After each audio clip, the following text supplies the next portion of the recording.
before it withers away entirely.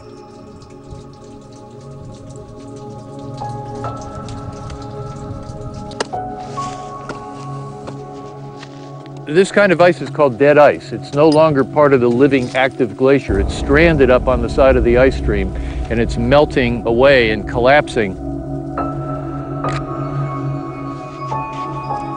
And as it does that, all the erosional debris that's on the top continues to concentrate until you have this ice covered in blackness.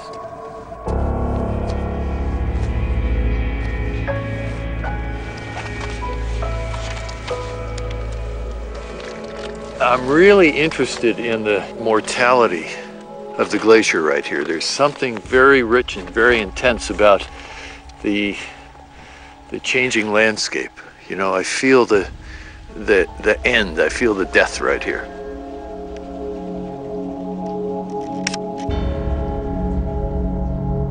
The problem is, it's not just the Columbia that's on its way out. Glaciers everywhere, across the Rockies, Andes, Alps, and Himalayas, are in their death throes. The consensus is that in the next 50 to 100 years, mountain glaciers almost everywhere will simply disappear. From the loss of mountain glaciers alone, sea levels will rise by almost 30 centimeters, displacing millions of people around the world. But the biggest cost will be the loss of these huge natural reservoirs of fresh water. Water on which 1/6 of the world's population depends. The hardest hit will be in Asia, where nearly 1 billion people get their drinking water from Himalayan glaciers. The abrupt collapse of the world's mountain glaciers raises even more disturbing questions about the Earth's biggest tracts of ice, the polar ice sheets of Antarctica and Greenland. The real wild cards are what the big ice sheets are going to do. We're already seeing the Greenland ice sheet start to behave in rather disturbing ways. We're playing with fire, if you will, when it comes to the ice sheets. We don't know whether if we get these big, massive, freight train-like beasts going, whether we can stop them.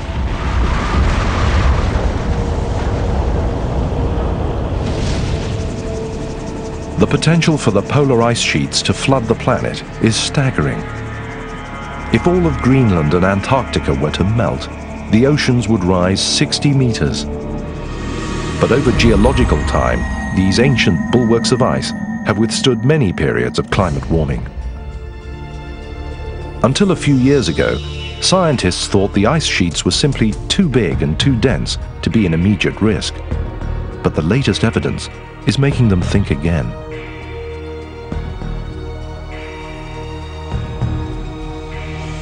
The first wake-up call came from the West Antarctic Peninsula.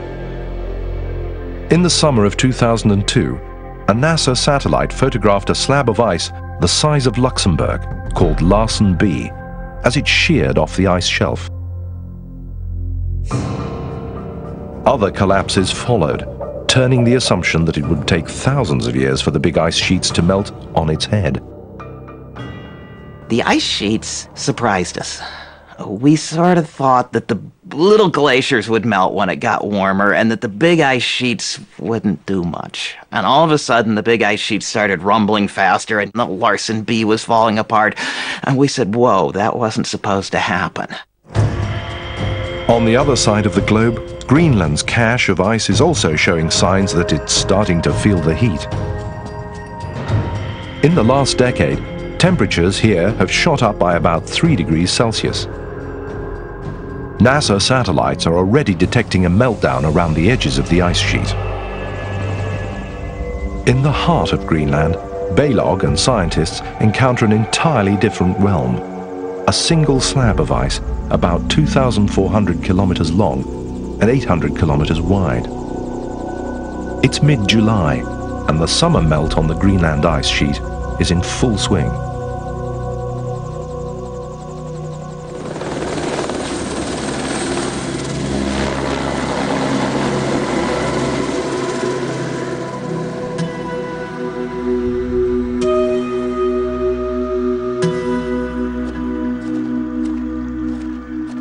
It's sort of like an ice version of Kansas out here.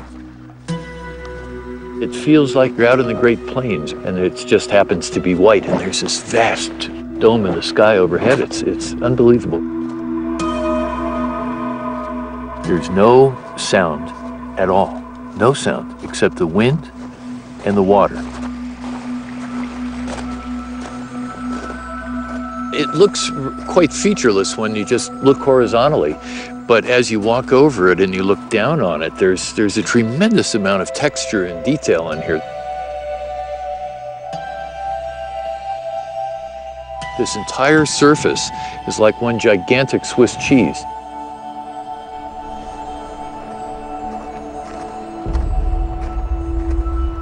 During the melt season, the sun's heat transforms the surface of the ice, creating a landscape that constantly shifts between solid, liquid, and vapor.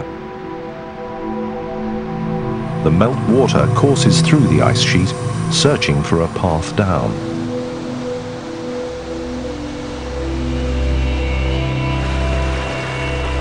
Figuring out how this complex plumbing works is essential for predicting the future of the ice sheet.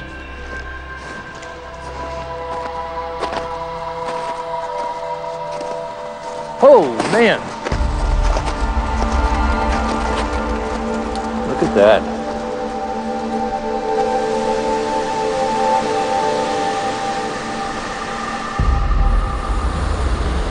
Whoa! That is intense. Oh my God. I can see, I think, maybe 250 feet down into the dark.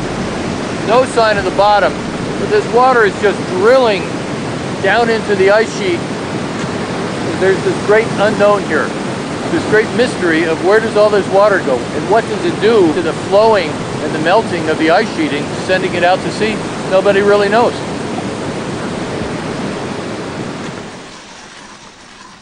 Baylog wants to get a shot that delves deep into the underbelly of the ice. The only way to secure his ropes is to thread them through the ice sheet. Okay. Yay. How about that?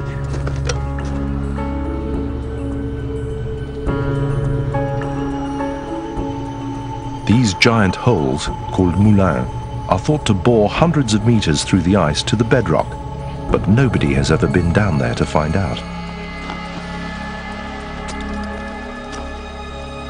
Oh, God. That's the first time I've really seen the hole down there.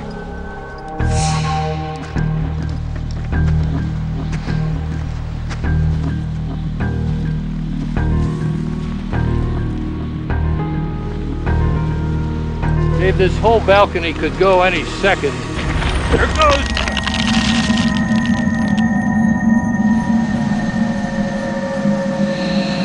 It's a strange, evil, gorgeous, horrible, fantastic place.